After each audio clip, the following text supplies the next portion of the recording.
It's the top 5 most surprising games on this episode of Play Saves the World, the ongoing conversation on spirituality and board games.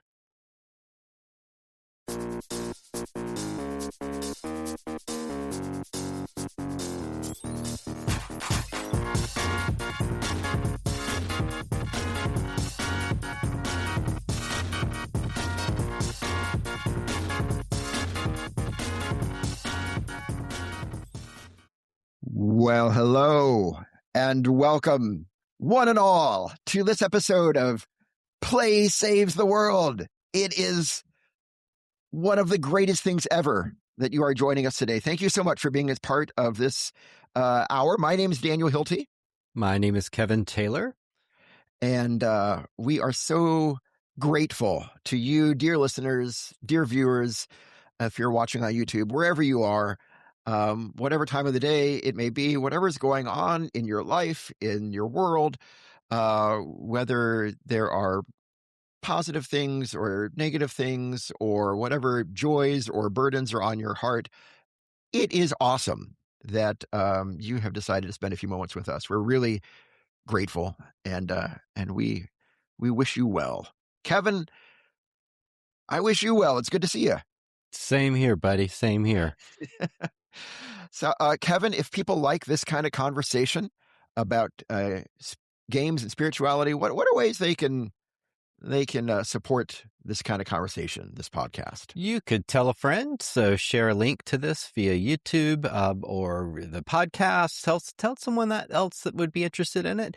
You can like and subscribe, give us a review for the podcast on Apple Podcasts or whatever your podcast player of choice is.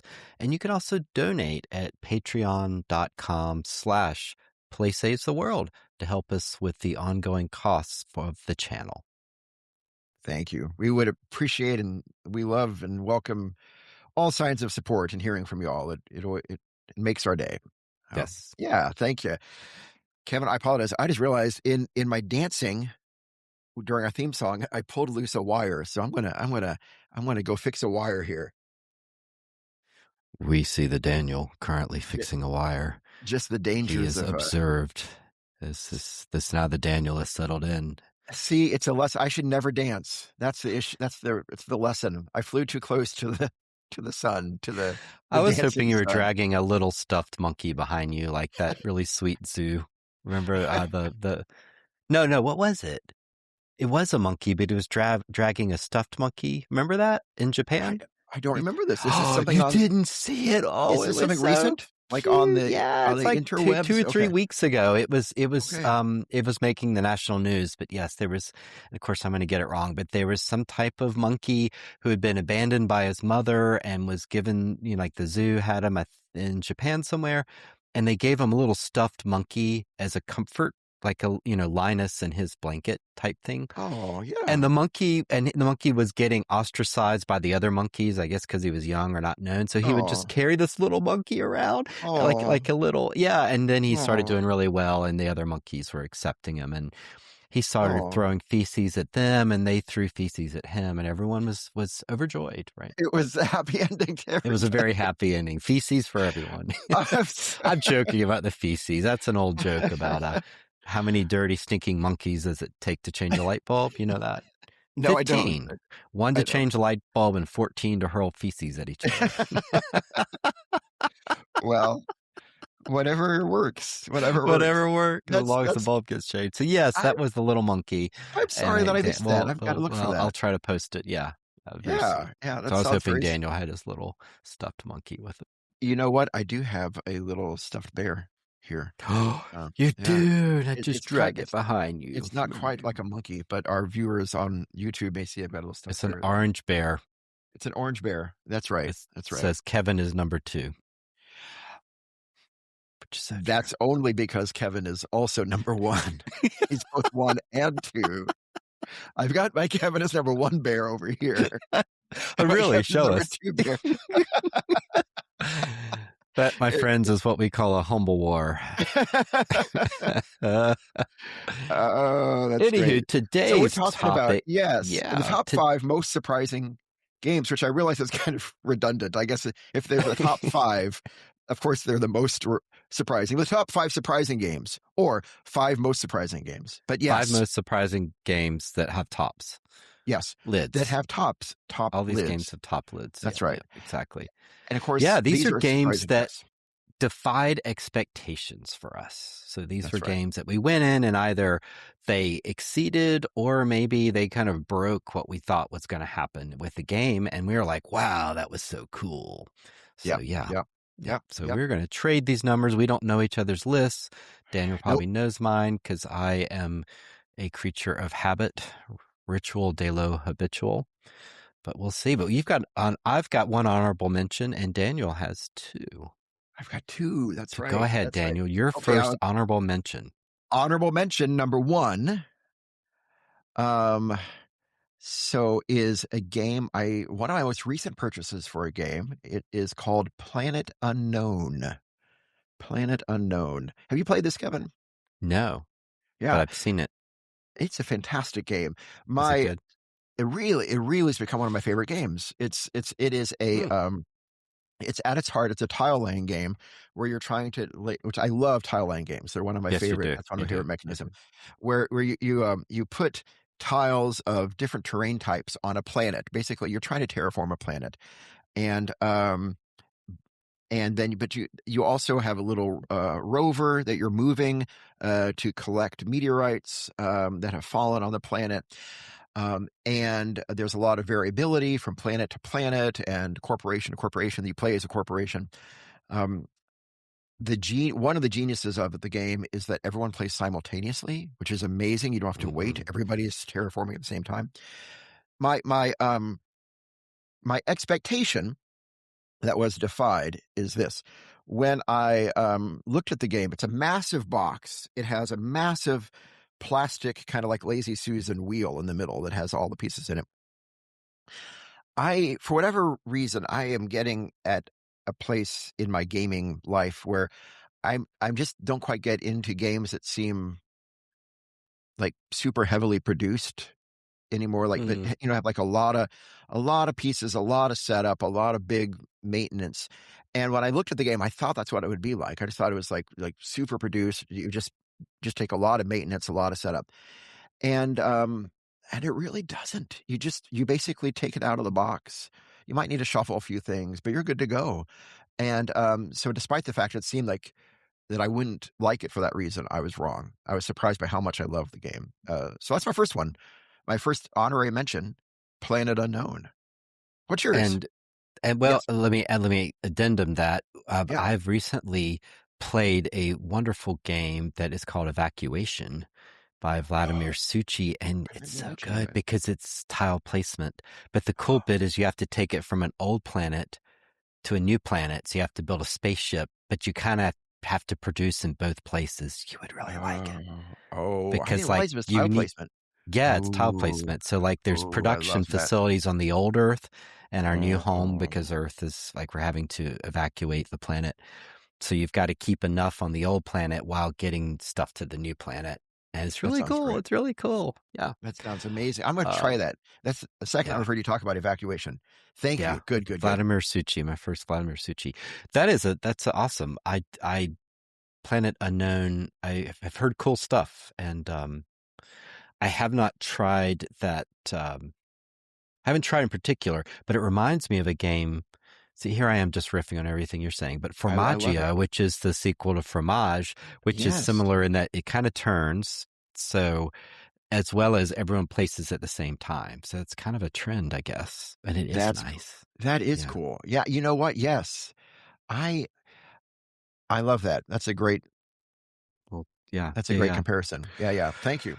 So my honorable mention will go down to one of the great games of all time in my gaming history, but also in anyone's, I think, and that's Pandemic, because that was, for a lot of people, including me, the first exposure to a co-op game. I'm sure there were others before that, but that was one where you're just like, what? Especially because soon after we really were in the COVID pandemic, and then we were playing Pandemic. So some friends blamed the whole thing on me, it's a, like you summoned or something. Yeah. You summoned the pandemic. Okay. I summoned the pandemic. And actually the first game was about the the avian flu virus. That is what inspired it. So it is based on a pandemic, but not the COVID one. But yeah, it's just I had never seen a game where people really took real actions together to defeat the board. That's cool. I mean, maybe I had at some point, but not like that. Not where you're just like, oh wow, it's really cool. As well as the idea of the infection deck, like the most recent cards in there that you've dealt get reshuffled, and so you're more likely to have things happen again where you've already had them happen, which makes it worse. Yeah, that was just like, wow.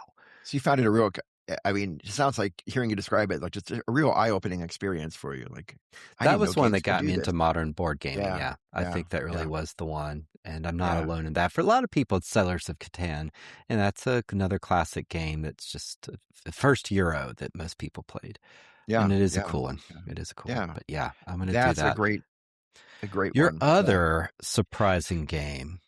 Yes, I'm going to say one game, but it's kind of representative of a class of games from my last honor I mentioned, and that is the game Skull. Have you played Skull? I think it's I called have Skull only Roses, like once or twice. Yeah. like little coffee coasters. Yeah, yeah. Skull. I am using it as a placeholder, a representative for games that sound like they shouldn't work. But when you hear the rules, but then you play them and they're really fun. Um, um, and so Skull is like that. Other examples I might include is The Mind is an example of a game that you hear the rules, it sounds like it shouldn't work. Geistertreppe or Spooky Stairs is a kid's game from Germany that, again, doesn't sound like it should work. It works. That's not a hat. I would put that in there as well. That's not a hat. All you got to do is remember. That's right. That's right. And Skull is super easy. You've got these coffee coasters. Essentially, you have a set of 4 that come in different colors for each person. One of them is different from the others.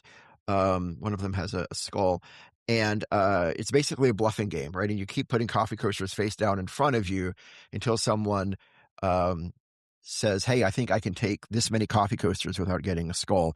But the trick is you have to take all of your coffee coasters first before you can take anyone else's. It doesn't sound like it should work, but it works, and it's so much fun. And again, The Mind is like that. That's Not a Hat is like that. I mean, the rules aren't the same, but it's that same feeling of when someone explains the game to you, it's like, this sounds broken, or this sounds like it shouldn't work, but it works, and it's super fun. And it's just that surprise of giving the game a try that you think is broken when you hear the description of it, and you realize it's really genius. That's the surprise for me. So yeah, so Skull as a representation of a class of games that sound like they shouldn't work, but they do. That's my last honorary mention. Interesting. We'll go into your number 5. Yeah, my number 5 is I believe this is a past Spiel des Jahres winner, which is the Game of the Year award in Germany, and I would say probably not even arguably kind of the highest board game award in the world. I think it was a winner of the award. I hope I'm not getting that wrong. Turn und Taxis, or Thurn and Taxis, it might be called. Have you heard of this game, Kevin? No, I think you're making this game up. So check this out. It's a game where you get to simulate building postal routes in medieval Germany. And it's for what, the 5 people that could write? Or maybe late. Giuseppe has written another card. Or maybe I'm getting my era wrong, but it's not the modern era. Message for you, sir. This is kind of the same era as like Ticket to Ride. And it's often compared to Ticket to Ride, in that it's kind of a set collection where you're taking cards, you're trying to make sets of cards, melding your cards. And you use that to build routes, to upgrade your letter carrier wagon between cities in what's now Germany, but the Germany of a yesteryear.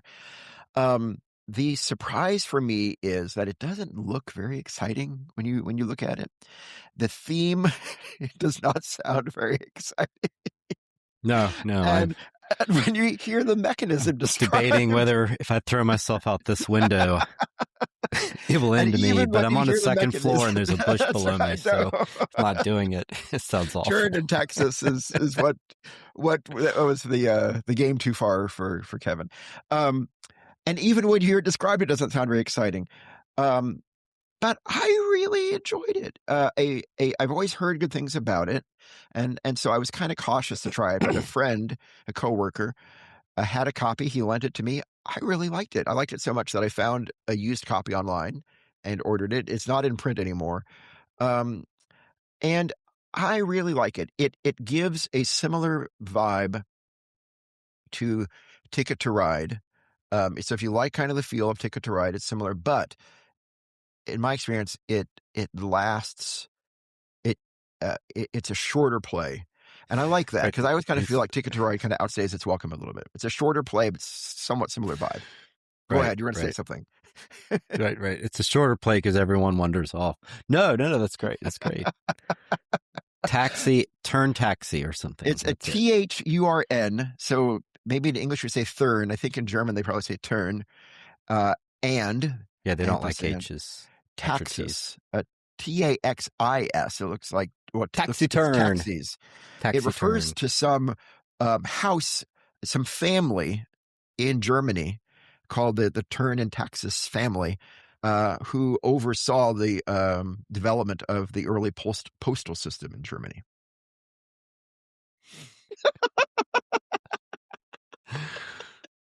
The sequel to this game is called IRSen, and it is about the early Internal Revenue Service in Germany. And you play a warehouse where you receive forms that you sort. Yeah, that's exactly right. It's very exciting. Little known fact: we think IRS stands for Internal Revenue Service. It's not. It's actually named also after an estate house called the IRS family in Germany. That's right, and it was named after them. That's right, because Essen is the verb to be, and aren't we all ultimately the result of our choices? So, okay. So let me throw one by you, Daniel. You're number 5. I want to hear your number 5 surprise. You are Romans, defending a wall against the savage Picts. They attack tomorrow. How shall you defend? This sounds almost as exciting build up as the Postal. armaments? Shall you develop a bathhouse? I mean, I'm talking about Hadrian's Wall because it's very much a sandbox, and it's also kind of a roll and write, flip and write type game.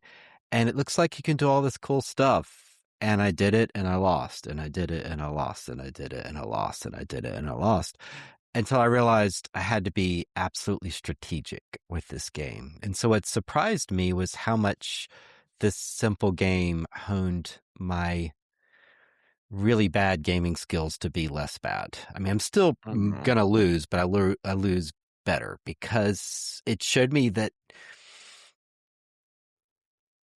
to win, you can't just do the cool thing. You have to do the right thing at the right time. Right. So my expectation is I would do this and that and this and that, and then I would lose. And like, oh, well, I should do this because I get this. But getting that didn't help me win. Good. Right. So it's surprising that it taught you a new approach to gaming, or kind of a different mindset for gaming. That I should have known all along, that you really have to be strategic. So everything is moving you towards victory. Yeah. And you don't want to waste anything. Versus, I guess I was a little more childlike when I was like, I should do this because it's cool. And sometimes that wins you the game. Yeah. But often it's like, I did this cool thing and I only got 10 points. Yeah. Because if I did this other thing, then I could have chained that together with this and gotten 30 points, right? So, Hadrian's Wall surprised me, as well as how much I kept playing it. I think it's my most played game. Really? Mainly solo, is that right? Yeah, it's really a solo game. There are ways to play with other people. And the Anarchy is really just kind of rethought Hadrian's Wall. And the Anarchy is much, much better. Yeah, and Hadrian's Wall is awesome, and the Anarchy is even better. But yeah, it's just such a satisfying sort of little experience to play. That sounds. That's a great choice. I love that. Yeah, Yeah. I like how you also added to the drama. You announced it very well. That you introduced it very well. That was At a a good. time when few had hope, one wall did. And a bathhouse. And a bathhouse. This is Hadrian's Wall. How does a bathhouse support the wall? Is it like thematically like senators are doing negotiations for building the wall in the bathhouse or something like that? Or what? How does that It factor in? lets you erase the loss of fame. I forget the words at the moment, but like when you take a negative sort of victory point in essence, it helps you erase it. So I guess it makes the senators feel better about things. Okay. And Hadrian's Wall is rooted in history. There really were, and they continue to find, there were families that lived there. So there were career military guys on the outposts with small villages supporting the wall. There's a whole economy along Hadrian's Wall. Which that game seems to capture pretty well. It doesn't. Yeah, like it does. Yeah, it does, because you're doing all sorts of things to you're having events and doing things to keep the wall going. So yeah, I think Hadrian's that's a Wall great choice. was a surprise how that stuck with me. I like it. Thank you. Yeah. Number 2 for you. My number 4 is also a game I've recently been introduced to. I'm going to try your technique. In a world without tiles comes a game of nothing but tiles. Big, chunky tiles. It's Mahjong. Mahjong is a game I recently got into, and I have really fallen in love with Mahjong. And our listeners and viewers probably know this. It was at some point I had to learn this. Mahjong, the tabletop game, is the traditional Mahjong game is very different from the Mahjong you played on Windows DOS and things like that where you just have to match tiles and take them off of a pile. It's almost a completely different thing. It's not this. So Mahjong, the tabletop game, is a traditional game that comes out of Asia. There's Cantonese versions, Hong Kong versions, Japanese versions, and it's largely kind of like a rummy game. If you've ever played rummy with a deck of cards where you're trying to collect sets and meld the sets, it's largely that. But you play them with these big chunky tiles instead of cards. And it was surprising to me for a couple reasons. One, as I was trying to learn it, I was trying to learn kind of more the traditional Cantonese or Hong Kong versions. I don't think I've ever played a game that involves so much ritual, and I was surprised by the ritual around it. There are 2 points of surprise, but that's the first one: the ritual around it. That you build a. There are 2 points. That's right. There are 3. We'll come back. That's right.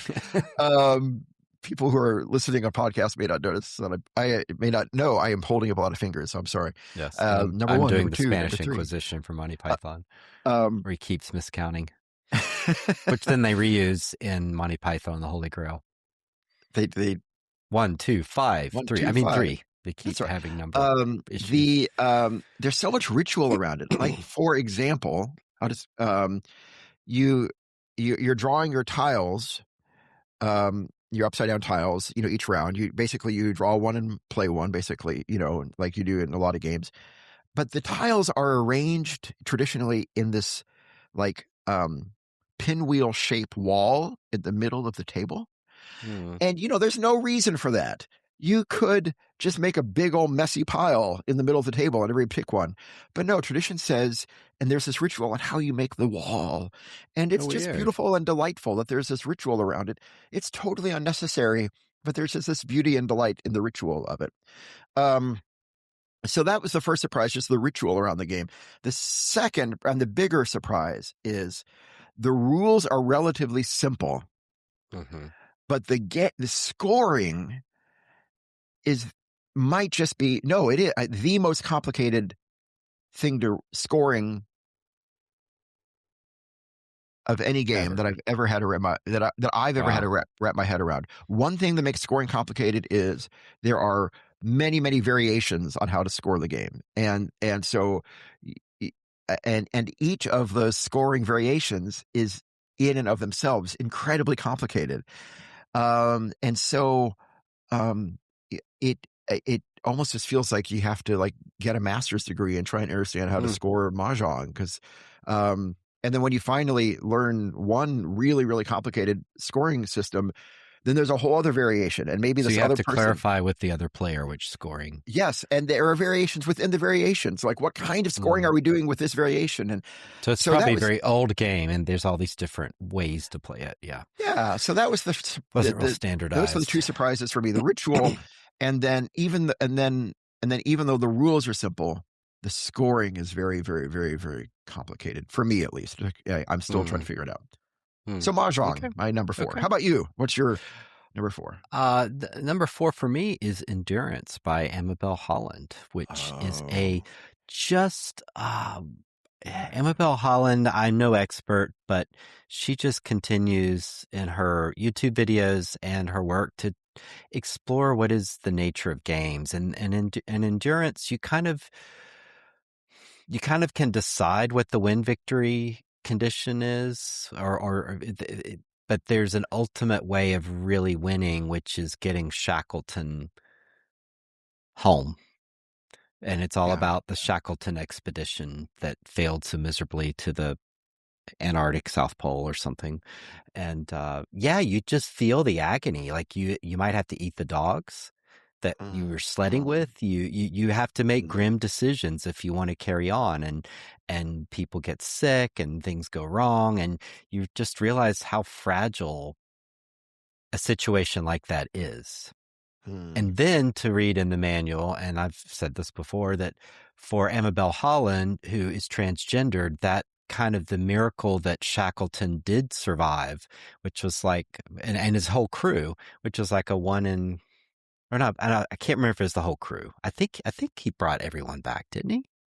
I don't I think remember. so. But just that it was like a 1 in a million chance. And for Yeah, her, yeah, the fact that she found herself was a 1 in a million chance too. Like you yeah, realize that yeah. it kind of defies what a game is. And then you Mm, realize it's also about something else. But like Narnia, you don't have to know what it's about. You can read it on this level or this level. And yeah, that just exceeded sort of, it's almost a meditation on historical contingency mm, and impossibility. It's just really cool. It's a really cool experience. mm, mm. So yeah, Endurance by Amabel Holland. I whenever you speak about this game, it always is so meaningful because it's so apparent just how much this game is just a very significant experience for you. Just in that Yeah. it sounds like it just kind of, yeah, it was a surprise in terms of what a game can mean, right? I guess what a game can, Yes. What it can and mean. yeah, And I the love that. pictures of the people are on there. So you really do feel like, this guy is Mm, sick. And this mm, was a real dude. And she uses the historical photos. mm. Or they had spoiled food and they were trying to like what they had to do to survive. Yeah, Yeah. yeah, Yeah. It's just a really cool experience. yeah. Well, this is kind of exercise Endurance. uh, yeah, compassion, empathy, understanding the It is. experiences of someone It else. really Yeah, yeah, is. yeah. Yeah. That's wow. That might be the winner of the whole list. Well, That's a great one. different strokes for different folks. That is a solo game, and but it's an indie game. It's cool when you buy any of her games that she's made. Like they warn you, they still have the burned smell from the factory. Like they're kind of printed on demand, I think. Yeah, And yeah, it's they're managing to self-publish yeah. really Yeah, curious games. you can Yeah, only get her games from her website, I believe. Is that right? Or correct, something like that. correct. Yeah. Okay. Yeah, Okay. and she continues to Yeah. do that. I don't have the Six Moons game, but that's a game that doesn't have rules, and it's supposed to be a game found by the aliens created. And you have to figure out the rules yourself, and so yeah, she's always experimenting with things. That's amazing. What a great Yeah, designer. That's cool. Yeah. A I'm singular voice I'm in Mulholland. glad you included that. Thank you. Thank you. Thank you. What's your numero trace? My number 3 is a game called Paris Connection. Paris Connection. It is it's known by a few other names as well, I think. Some call it Mick. Some call it Big Mick. No, that's a very deep cut Phineas and Ferb quote. I'm sorry. Reference there when our kids were growing up. They loved Phineas and Ferb. It was Mitch. But they met this alien called Mitch, and he said, "I go by many names. Some call me Mitch. Some call me Big Mitch." Anyway, but no, Paris Connection. It does go by other names. This is Connection de Paris. Oh. This is a game. It's a kind of an old classic Euro style game. Like, so we're also talking maybe the era of, again, Ticket to Ride, Settlers of Catan, kind of that era. I had never heard of it, and Kristen, my wonderful spouse, just came back from a thrift store one day, an antique store here in the area, and said, "Hey, I found this game. It was like $5 or something like that. Paris Connection." And I had never heard of it before. And you typically Kristen and I enjoy going to thrift stores and antique stores a lot, and I'm always on the lookout for, like, some really great Uwe Rosenberg game there in the antique store, the thrift store, and you never find it, at least in my part of the country, because it's basically the games are almost always like some variation of Monopoly and seen it video movie thing, which is fine. And I'm not trying to put it down, but there's not a lot of variety, and you don't get a lot of hobby board games. So I wasn't quite sure what to expect, but by golly, it was a really good game. It is a really good game, Paris Connection. It's a little bit of a beast for a setup. Not a beast, but it takes longer for setup than you might expect it to. But it's just basically putting a lot of things out. But then it's really clever, and it plays quick. Basically, you are trying to make train routes across this map of France, and everyone has a limited supply of trains or tracks that you keep hidden behind your screen. And it's one of those games where it's a stock market game, and so you have to the kind of you are using certain color tracks to build certain color lines, but then you also need to reserve a certain amount of those color tracks as investments in the stock in the company that's building those lines. And so it's this balance, like, because if you put if you use all of those colored tracks to build up the line, but you won't have any left to actually invest in the company and make money. But if you use all of those tracks to invest in the country in the line, then you won't have very many trains to build it, and so it won't be a very big line. And so it's this cool balance, the seesaw thing. It's a really great game, and I really like it. I was surprised what a wonderful game it is to just come from a game that I never heard of from a thrift store before. So Paris Connection, cool. is number 3. Okay, number 3. How about you? Obsession, number 3, Obsession. Oh, yes. Because I have no interest in the theme, although that's not quite true, because I love Downton Abbey and I love Pride and Prejudice, so maybe I do, and I'm not being honest. But it didn't excite me to play this English manor or whatever, where you're trying to have parties and put butlers and have a wedding. I'm just a Star Wars space guy or dudes on a map kind of guy. And it didn't seem interesting, but I kept hearing great things about it. And it's so good. Obsession. Nice. It's just so cool. It's worker placement, but it makes absolute sense. For once, it's not serfs milking cows or, little soldiers going off to whatever. It's the maid having to go with the fancy pants Lord Billingsley because he requires his own or his wife requires her own maid or something, right? So like the more hoity-toity they are, the more people they require, and having to upgrade and trying to impress them and throw parties. It just it's got to be one of the great combos of theme and mechanics ever. I would That's include cool. in that Nemesis, the great alien type game. So that also where you're having to discover the ship and doing silence rolls and the monsters pop out. You just like it's just like they created the mechanic for the theme. It's unbelievable. So, Oh, but okay. I would Okay. throw that in. There's an honorable mention. But yeah, have you played Obsession or I Nemesis? have at a Geekway once. Uh Yeah, huh. yeah, yeah. It was. I do Yeah, remember I being a lot just of fun. thought this is so good. So yeah, Yeah, I had not was so surprised how much fun it was, Obsession, and also how much I liked the game because I knew yeah, I would like Nemesis because I had a big monster on it. Because I'm still yeah, 12 years old and a little boy, yeah. and to prove that, I will soon make a fart joke. But yeah, yeah, that's number That's 3. Obsession. That's a good choice. A good Number choice. Yeah, 3. yeah. You're right. It's like, kind of like you were saying with maybe Turn in Texas, that the theme kind of puts you off a little bit. But if it's not your thing, maybe it is your thing. But then you play it, it's like, oh, this is a really great game. Yeah, yeah, it really is. You never Pardon me. know.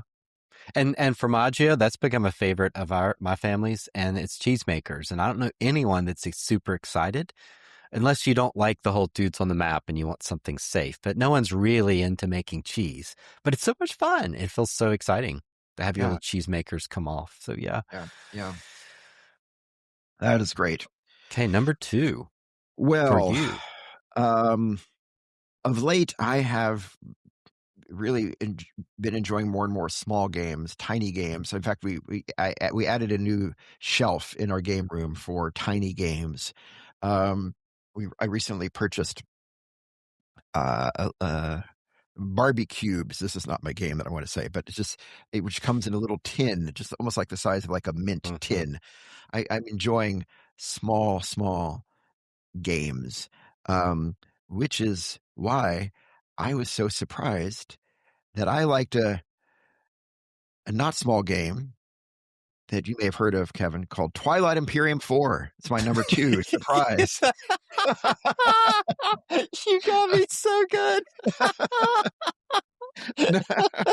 uh, The micro version. They that's comes right. with a The set of little tweezers. Matchbox Twilight Imperium 4.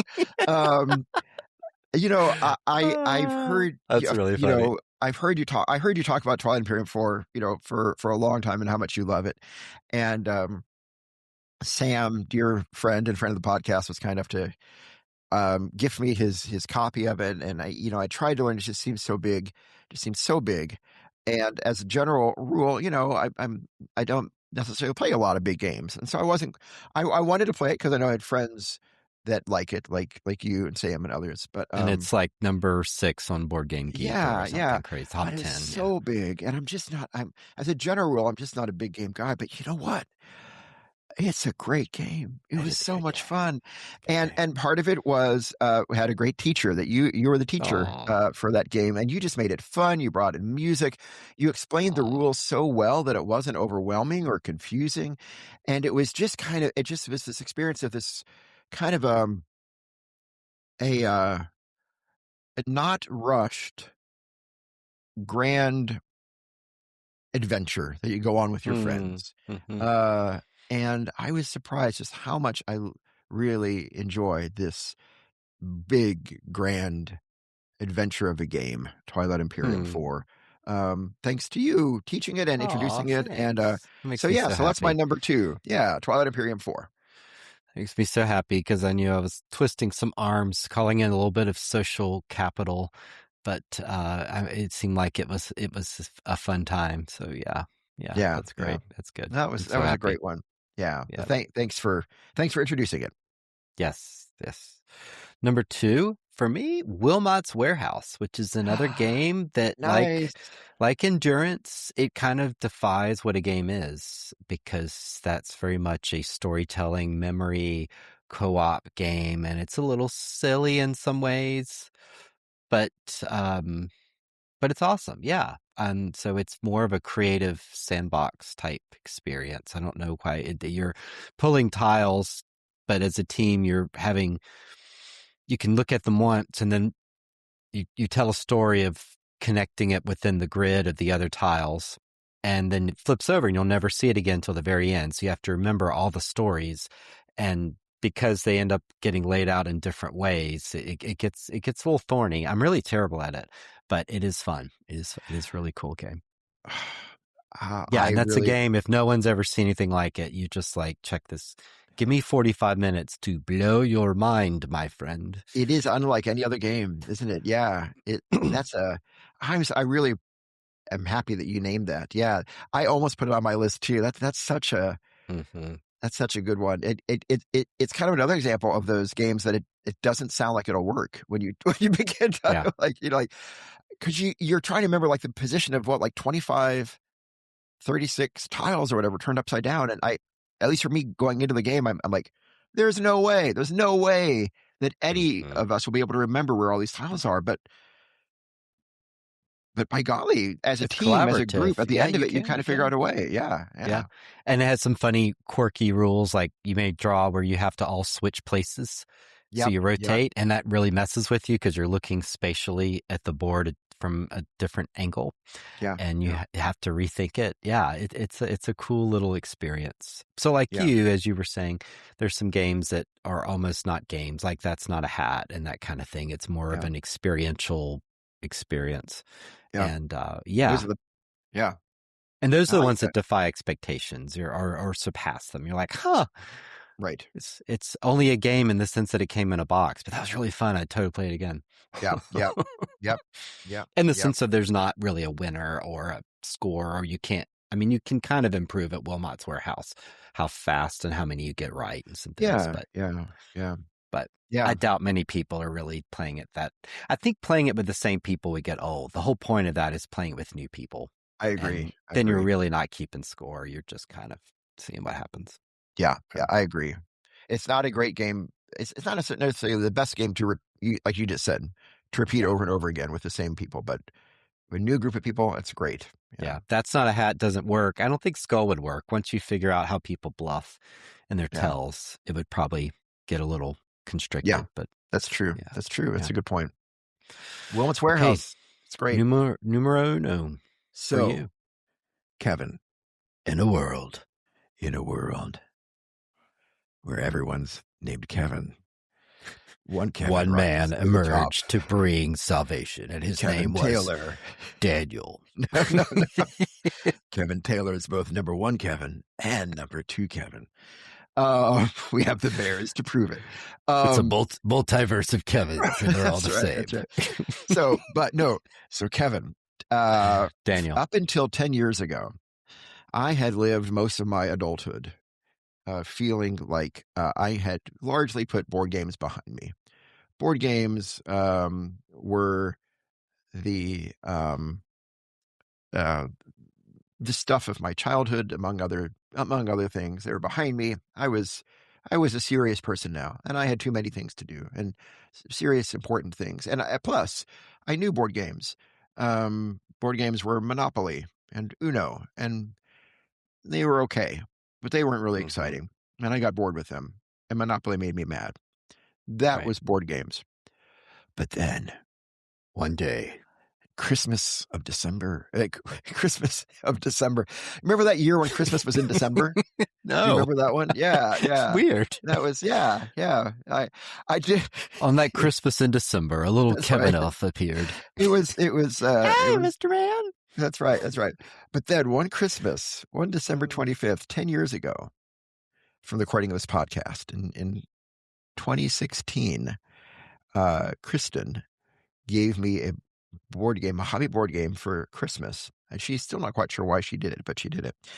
And it opened up my eyes. Desperate for a present.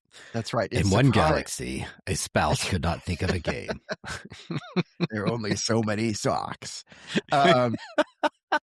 It opened up my eyes to this world of board games and how board games could be amazing and wonderful and clever.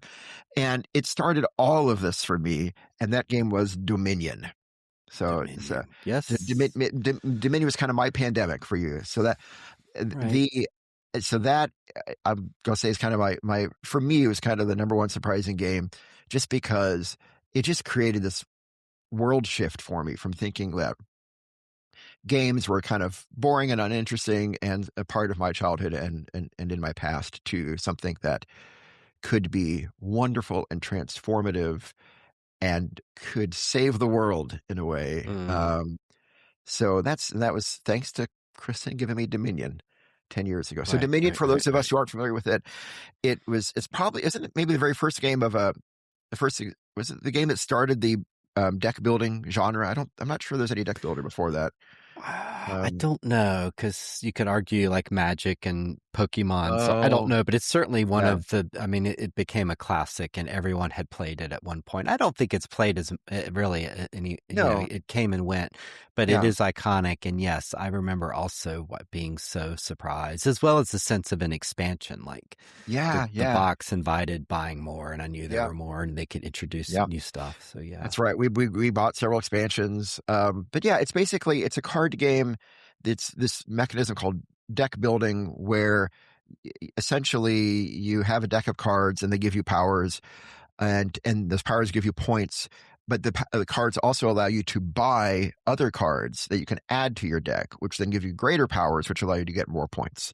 And right. so your deck is always changing as you are adding better and better cards to your deck. Deck Right. But building. there are some victory point cards. And so part Yeah. of the game that Yeah. I'm terrible at is timing it correctly, because those cards won't do anything for you. So you want to buy them at the right time. And when others start buying them, you want to start buying them, because I forget when one of those runs out, the victory cards. It triggers the end. One is the duchy, but we always called it the dookie as sort of a family joke, because it's, again, Right. I have 3 sons. So I understand. somebody Yeah, yeah. mispronounced it as a dookie, and they were like, I'm going to take this dookie here. So we That's just talk, because that's slang for poop in American English. And so, yes. So you want to watch what other people are doing, and you want to start gobbling those up, because you only win with those cards. yeah, But they're yeah. kind of pointless till the end, because That's right. you can't buy anything with them. They gum up your hand. They So just yeah, fill up your hand. Yeah, there's an art to it that I've never been good at, which is probably why it didn't blow my mind as much as Pandemic. yeah, yeah. I But understand that. certainly Dominion was awesome. Yeah, Yeah. yeah, So that's Dominion. my number one Number one. most surprising game. Dominion. Yeah. How about you?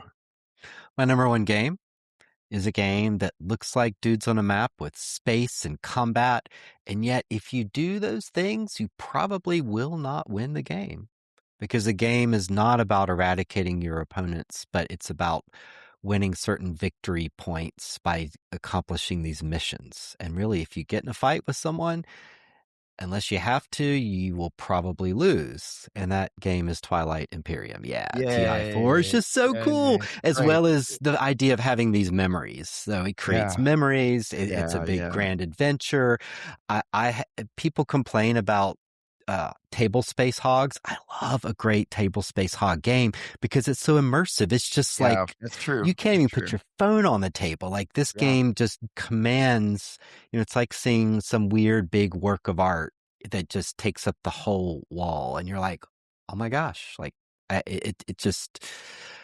Yeah. It's immersive. It calls to you. There's lots of things to look at, even when it's not your turn to consider. But yeah, I love how that game looks like a big fighting game like Risk or something, or Monopoly, but really, and Twilight Imperium 4 blowing people up and getting in fights is actually not great. You really Yeah. don't want to do it, because you probably are going to win by developing technologies and certain things happening. And so there's just a lot of funny, weird bits of like, Daniel, if you move out of here, or if you just leave this, I'll just attack here. I promise I won't attack anymore. I just need this planet for this victory point. And Daniel's got to decide if I'm lying or not. Right. Right. Yeah. Yeah.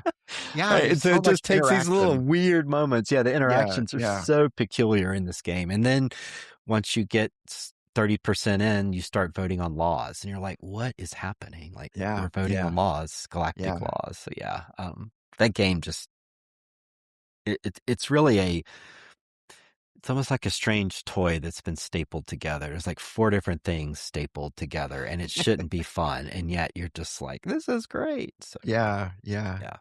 yeah, Those are that's a I'm so glad that's your number one. Yeah, no, I agree. That's thanks. Yeah, yeah. um, you're right. You're right. It's Some not a game, kind of like Scythe, where like it looks like it's all Yes, about it beating is each like other a up, but it's scythe. not really. Yeah, Mm-mm. yeah, No, yeah, you're wasting time and resources, yeah. So, and of course, playing with my children, and we don't play that often, when we do, inevitably they get in a grudge match of attacking each yeah, other. And Jenny and I are just sitting over there getting victory points while they're attacking back. And yeah, yeah, yeah. it's so funny. And plus, We it have has a little Death Stars on it. They're How not called amazing that, is but it's that? so great. Yes.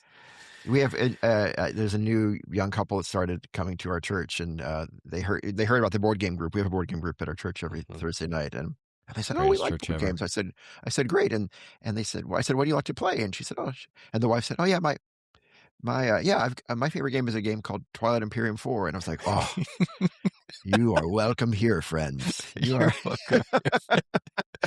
Church is canceled We Sunday. We're we playing probably can't we games. probably can't play that on a Thursday night, but just because we only meet for 2 hours. But Yes, you are yes, my kind of yes. peeps. Yeah, yeah, Yes. And a yeah, little word to the wise, and this happened to us at Geekway when we played.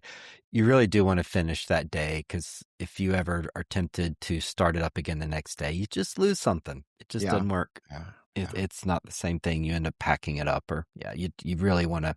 That's a good If you go to sleep, you just lose something. Yeah, yeah. That's a good piece of advice. contain Yeah, it somehow. Yeah, or call it. Okay, my friend. Those are 10, 11, 12, 13 plus a few extra great yeah, games that surprised us. And that's partly just happens to be the stuff we like, as well as the things we happen to play at the time that we did. And you, listener, probably have a different story. We'd yeah. love to hear it. We'd love to hear if you have some surprising games to you. Um, Please let us know. You can reach us at playsavestheworld@gmail.com or at info@playsavestheworld.com. Either Or way. make a comment in YouTube, Yeah. or make a comment in your podcast platform of choice. We'd love to hear what has surprised you. You went into the game and you walked away going, wow, Yeah. Make wasn't a comment. We expecting that might one. even share it in a future episode. So we That's right. appreciate That's we right. appreciate the That's feedback. right. Um, We Kevin, there might were send you no. $1 million bill, Yeah, that's which anything can totally happen. exists. Anything can Anything, happen. anything can happen. Probably not, Probably but not, because they're not real, but it no, could. anything can happen. Anything. Kevin, In fact, this podcast could end. it could, or we could keep talking about. You know what? I think we should do About the Daniel verse. We should do another hour deep dive commentary into Turn and Taxus. This is talk some more. I just picture all these taxis turning. Like, that's the whole game, is taxis just turning. Mine's turning right. Okay, your turn, Daniel. Where That's is your great. taxi going?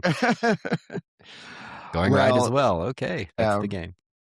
This has been great. Yeah, we hope you've enjoyed it, listeners of yours. We would love to hear your surprising games. Kevin, thanks so much. You shared some great games there. It's always great hanging out with you, and listeners, viewers, always great hanging out with you. We do hope that, yeah, wherever you are, in whatever corner you're of the world, that you're doing okay, and know that we're glad that you're there, and we're glad that you are part of this conversation. We hope you're having a good day. Amen. All Goodbye. right, take care. Bye bye.